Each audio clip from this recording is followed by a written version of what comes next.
Hola Vicky, encantado de verte otra vez en el Igualmente. programa Reto Siglo XXI. Hablemos de tu periodo de 2 años prácticamente en la UNAFUT,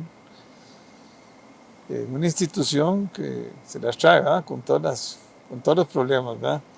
Sí, Los sub correcto. y bajas ahí. Eh, Tal vez contarles, contemos cómo está la estructura de UNAFUT, porque antes eh, era la federación y ahí estaban todas. Claro. Ahora no, ahora es una organización prácticamente distinta, ¿verdad? Donde agrupa todas las ligas, digamos, ¿verdad? Bueno, eso excelente, tal vez, porque yo creo que hay todavía hay mucha confusión de cómo se compone De una el fútbol. universo del fútbol Sí, sí. en el país. Eh, Antes, Mujeres, como jóvenes, decís, sí, sí. la federación estaba absolutamente todo y a partir de una reforma que pidió FIFA, que se consolidó en 1999, se crean las ligas de fútbol. Se decantó en ese momento, ya hace casi 25 años, de hecho este año la UNAFUT cumple 25 años, por un modelo de 6 ligas en el que está la UNAFUT, que es la Unión de Clubes de Primera División, el nombre de fantasía es la UNAFUT. Ahí están los clubes de Primera División y sus ligas menores. Está la Liga de Ascenso, LIACE, ahí están los clubes de Segunda División y también sus ligas menores. La LINAFA, que es la Liga Nacional de Fútbol Aficionado, ahí hay cualquier cantidad de clubes, De equipos, mejengueros. organizaciones, correcto. Está la UNIFUT, que es la Liga de Fútbol Femenino, y también están las ligas de fútbol playa y de fútbol sala. Hay dos que Hijo, son profesionales de esas 6, que son la UNAFUT y LIACE, las dos tienen la categoría de ligas profesionales, y en la UNAFUT, como bien decís, son los primeros, los clubes de primera edición y sus ligas menores. Todos estamos afiliados bajo la sombrilla de la federación, pero son ligas diferentes. Es importante también entender que eso conlleva implicaciones políticas. Las ligas son las que votan en la asamblea, componen la asamblea de la federación y son las que votan para escoger el comité ejecutivo de la federación en diferentes grados de balance y también con diferentes grados de obligación de sus representantes a la asamblea. La UNAFUT tiene 12 asambleístas que los componen los presidentes de los clubes, y cada uno tiene un voto independiente. Es la única liga en la que sus asambleístas votan de manera independiente y directa. En las demás, en LIACE tienen 7 votos en la asamblea y es un voto delegado de los 18 equipos, se delega en su consejo director, que son 7, y ellos votan de acuerdo a la voluntad de los 18 equipos. O sea, en todo el resto hay una gradita más de delegación de la representación. En la UNAFUT el voto es directo de los presidentes en asamblea, el voto secreto, que es muy interesante y que ayuda también a modelar los procesos electorales y políticos adentro de la Federación de Fútbol, y así es como funciona el fútbol en nuestro país. También contarle a la gente, porque yo creo que todavía existe mucha confusión, que dentro de las competiciones nosotros somos los rectores de la competición de primera división, pero interviene también la federación en diferentes instancias del desarrollo de la competición. El tribunal disciplinario es de la federación, arbitraje es de la federación, la comisión de ética es de la federación, el comité de licencias también es de la federación, los encargados de hacer todas las inspecciones de los estadios son de la federación. Entonces, si bien nosotros somos los rectores de la competición de primera división, también hacemos una representación de los intereses de esos 12 clubes. Hay que entender que en el desarrollo de la competición interviene más gente que solo la UNAF. Bueno, y los recursos, ¿cómo se reparten? Los recursos de la UNAFUT, bueno, eso es súper interesante porque es parte, a mí me trajeron y te cuento porque lo mencionaste hace 2 años, 2 años y un poquito, después de como parte de un proyecto de los mismos presidentes de clubes que dijeron, así como estamos, nos estamos quedando atrás en relación con el fútbol del mundo, necesitamos reestructurar la liga de primera división para proyectarnos dentro de lo que nosotros queremos, al ritmo de que va el fútbol en el mundo, y eso ha tenido muchísimas implicaciones. Yo los vacilo a los que estuvieron en el comité de 5 presidentes que llevaron el proceso de mi contratación, porque les digo que no me dieron un panorama real de cómo estaba la organización, ¿verdad? Había que hacer muchísimo más carpintería para lograr ese objetivo de lo que yo vi desde un principio, lo que se veía de afuera. Pero ha sido un proceso buscando profesionalizar la liga, una consolidación del proceso de profesionalización de la organización, que estaba lento y que nosotros necesitamos apurar para estar al mismo nivel del resto de ligas del mundo. Y eso ha significado, yo creo que no solo reestructurar la parte interna, transformar las finanzas, sino también una nueva mentalidad de lo que es una liga profesional en el mundo. Y por eso te hablaba de la representación de los intereses colectivos de los equipos de primera división, que es una visión que no había existido en el pasado y que ahora yo creo que estamos todos entendiendo que es necesario en el colectivo para poder entender el peso que tiene el fútbol en el país. Y te voy a poner un ejemplo. España lo tiene supermedido, el fútbol es un 1.6% del PIB. Es un 1.6 del PIB de España, es el fútbol. México lo tiene medido, es cerca de un 1.2. Nosotros no lo hemos medido, hemos estado en conversaciones con el Banco Central y con algunas diputaciones para ver si logramos que se haga una cuenta especial para medir el impacto del fútbol en nuestro PIB, pero a mí no me sorprendería que ande cerca del 0.8% del PIB, con todos los encadenamientos. Y te digo en confianza que yo he conversado con gente de industria, gente, por ejemplo, de cadenas de supermercados que nos dicen que planifican alrededor de nuestro calendario cosas porque la demanda un clásico es enorme. Claro. Ya hay varios clásicos ya, porque por dicha se han ido nivelando mucho los equipos, ¿verdad? Sí, y eso es entender el fútbol desde una óptica diferente. No es solo armar la competición, es representar los dos intereses en ese sentido. ¿Qué músculo tenemos nosotros?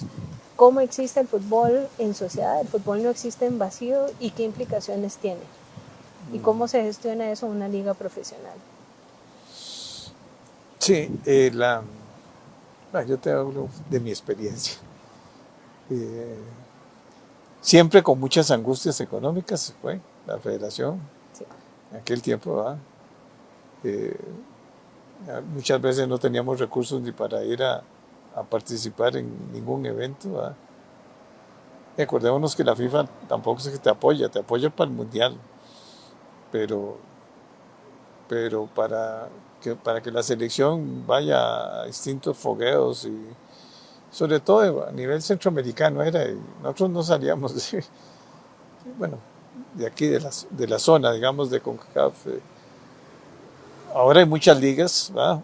O sea, es impresionante primero ahora cómo los americanos han comenzado a tener una preponderancia ya fuerte, ¿verdad? Igual que algunos países del Caribe, ¿verdad? Hasta los vecinos de Nicaragua Sí. ya el fútbol se volvió muy importante, y sobre todo la capacitación y la formación de los jugadores, ¿verdad? De los técnicos, los técnicos van y vienen, algunos resultan bien, otros no resultan. Me encanta esto de estar cambiando ya de generación, ¿verdad? Porque la edad pesa, ¿verdad? Sobre todo que a veces los rendimientos, a veces hay 2 o 3 partidos por lo menos por semana a veces, ¿verdad? Y esa calendarización es complicada, ¿verdad? Yo creo que la parte física, emocional también, eso hay que preocuparse. Igual que en las ligas menores, o sea, las ligas menores son muy importantes, ¿verdad? Y la competición es importante. Y gracias a Dios ahora, allá en Costa Rica ya vemos 4 equipos fuertes, siempre punteando, ¿verdad? En España y otros países europeos solo uno va adelante y ya como que va perdiendo fuerza el campeonato, pero sin embargo luego hay otras ligas que hacen ellos, ¿verdad? Muchos de los países europeos, la más grande posiblemente del mundo, ¿verdad? ¿Qué está pasando con el fútbol en Costa Rica? Bueno, tuvimos un entrenador que prácticamente no cumplió con las expectativas. Ahora trajimos es argentino, ¿ah? Sí, correcto. Me impresiona mucho ¿cómo se llama? La vestimenta, ¿ah? Su vestido entero, su corbata. Eso es un símbolo de distinción, y eso lo ve mucho uno en Europa también, ¿verdad? Pero nos ilusionamos mucho cuando íbamos 1-0 contra un país poderoso como es Argentina, y ya después lógicamente se comenzaron a ver las diferencias, ¿verdad? Pero si no competimos contra los grandes no vamos a mejorar nunca, ¿verdad? Sí, bueno, parte de eso, y en lo que se refiere a la Liga Nacional, hemos empezado también, a mí me tocó en ese proceso de reestructuración ver cómo funcionan el resto de ligas y ver también, empezar a incorporar algo súper interesante, porque no es extraño lo que ha pasado en el resto de industrias, que es incorporar data análisis al proceso de toma de decisión, o sea, que empezar a informar los procesos de toma de decisión con data y análisis. Y entonces, una de las primeras cosas que hice fue crear el departamento de competición, también a espejo y en semejanza a lo que hacen las mejores ligas del mundo, claro, a incorporar estudio, análisis, recopilación de data, de estadística y análisis. Inteligencia artificial también. Claro, cuando apenas tengamos plata también lo incorporamos, pero es hacia dónde va. O sea, vos ves a las mejores ligas del mundo trabajar y todo es análisis de datos.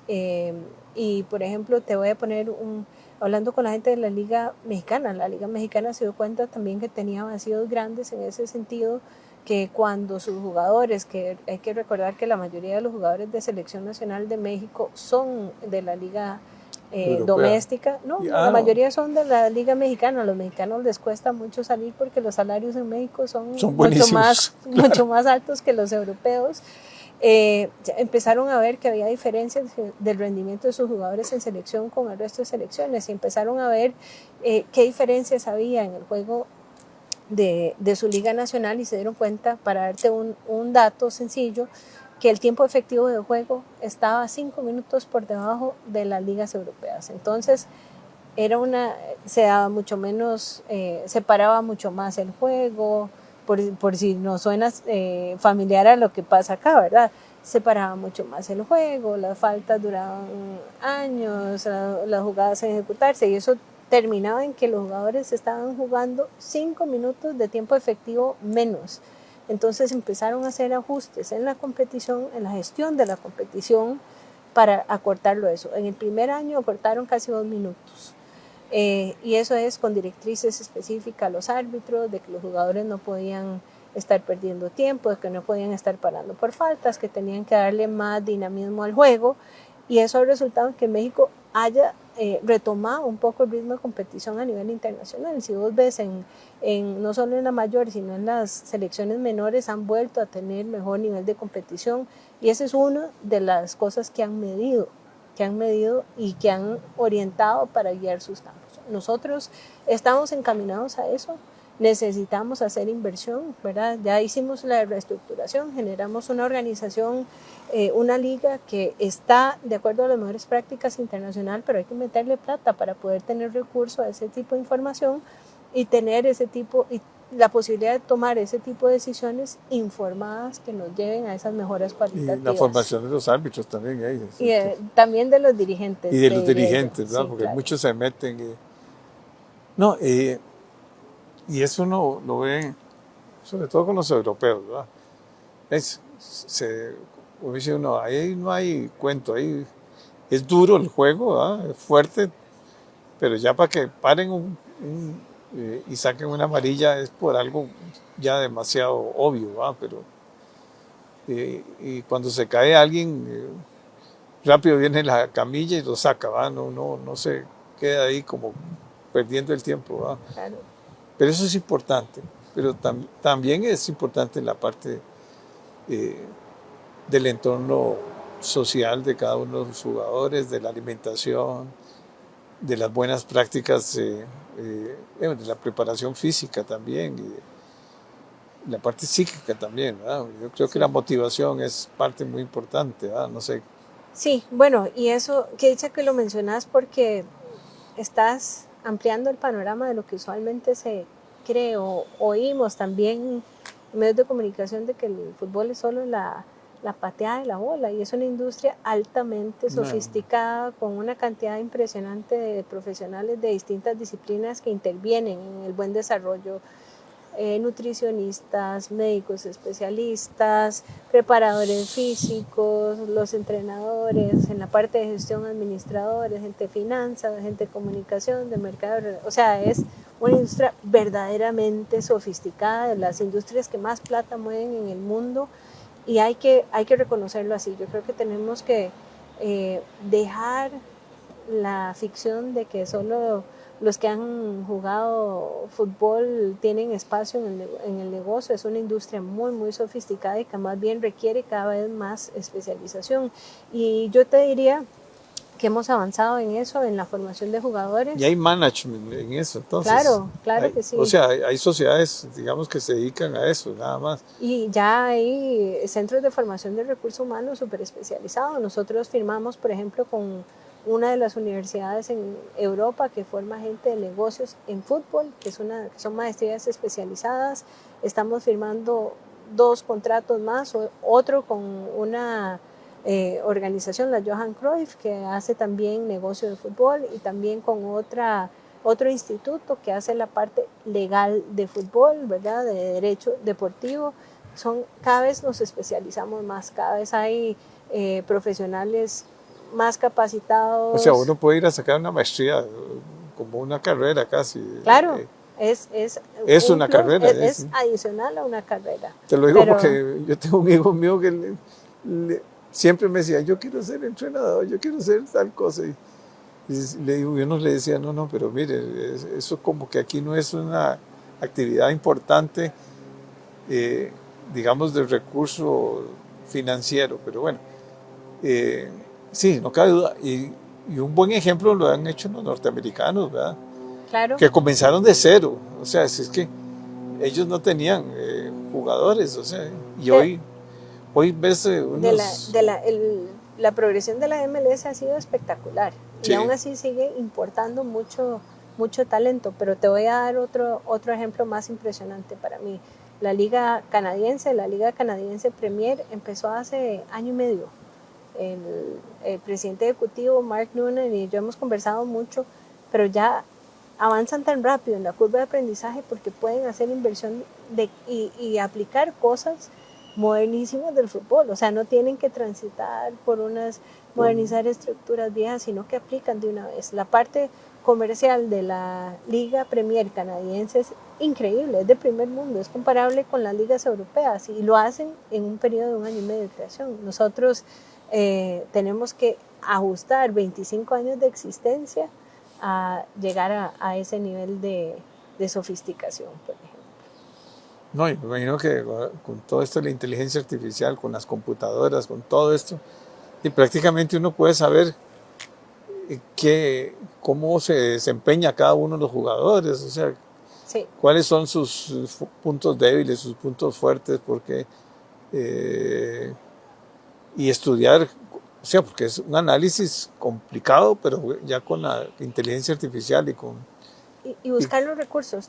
Ahí te cuento también que firmamos hace como un mes un convenio con la Escuela de Educación Física de la Universidad de Costa Rica, con el Centro de Investigación de Movimiento Humano, que es de lo más top que tenemos, que es comparable con la investigación en movimiento humano que se hace en el resto del mundo. De verdad que es un centro de muy alto nivel, con profesionales que la Universidad de Costa Rica además ha invertido en mandarlos a sacar doctorados a los mejores lugares en todo el mundo, en Europa. Usted ve ahí a uno de los doctores que hace investigación, que trabajó con Ronaldinho, por ejemplo.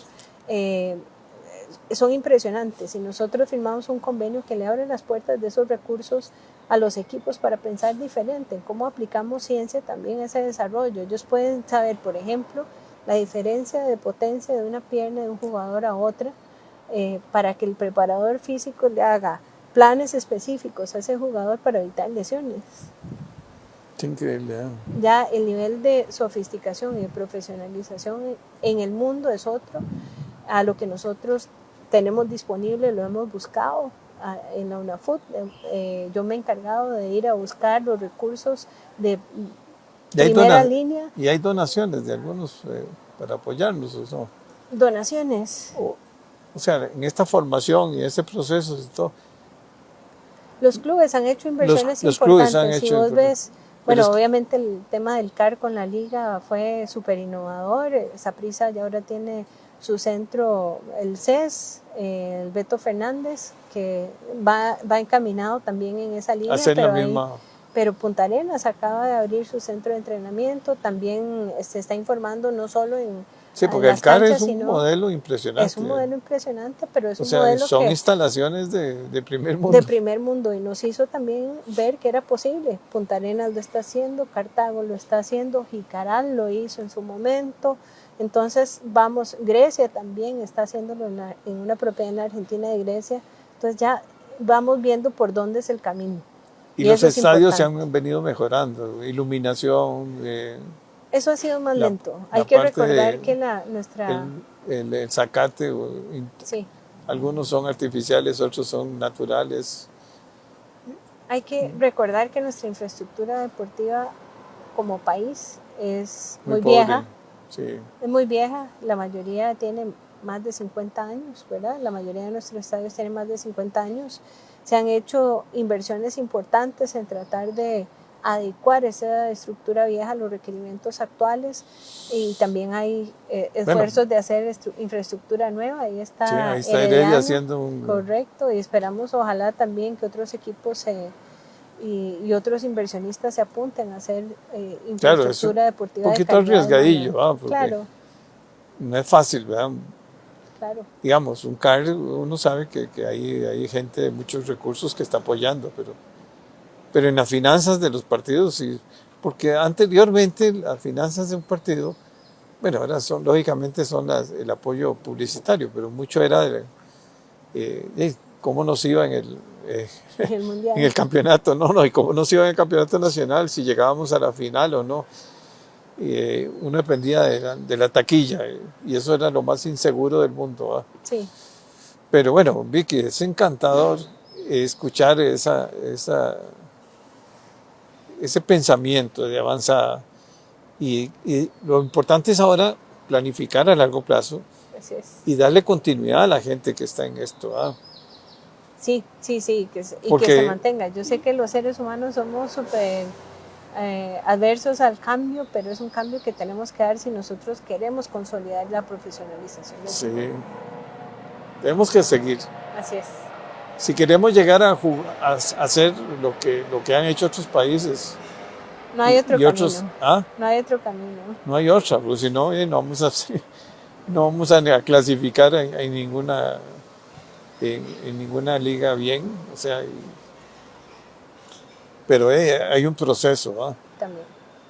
No, y a mí me impresiona de verdad Nicaragua, que digo yo, hijo, Nicaragua, no sé cómo es, o el Caribe. Ya el Caribe son gente, bueno, además que son corpulentos, tienen alturas y tienen una posición física muy importante, pero ya se ve que hay entrenadores también de otro nivel y que han ido mejorando, ¿va? Y cómo confluyen los intereses. Hay un libro interesantísimo que se llama Futbolítica, que habla también de cómo se han entrelazado algunos intereses sociales, políticos con el fútbol a través de de la historia y qué ha significado también para el fútbol. Y pienso eso ahora que hablas de los países vecinos, porque en Honduras la presidenta Xiomara Castro acaba de invertir $18 millones del erario público en mejorar los estadios de primera división. Sí, Es claro. una visión diferente. Eso le va a dar muchos votos. No mucho, además, imagínate el impacto para la el economía. impacto para la economía. Y Sí. para el deporte. No, y Honduras siempre ha sido bueno, las selecciones de Honduras siempre han sido buenísimas. O sea, Claro. bueno, Vicky, muchas gracias. A vos, muchísimas De verdad gracias. que te voy a volver a invitar. Más tempranito, pero vamos a hacerlo. Con gusto. Gracias.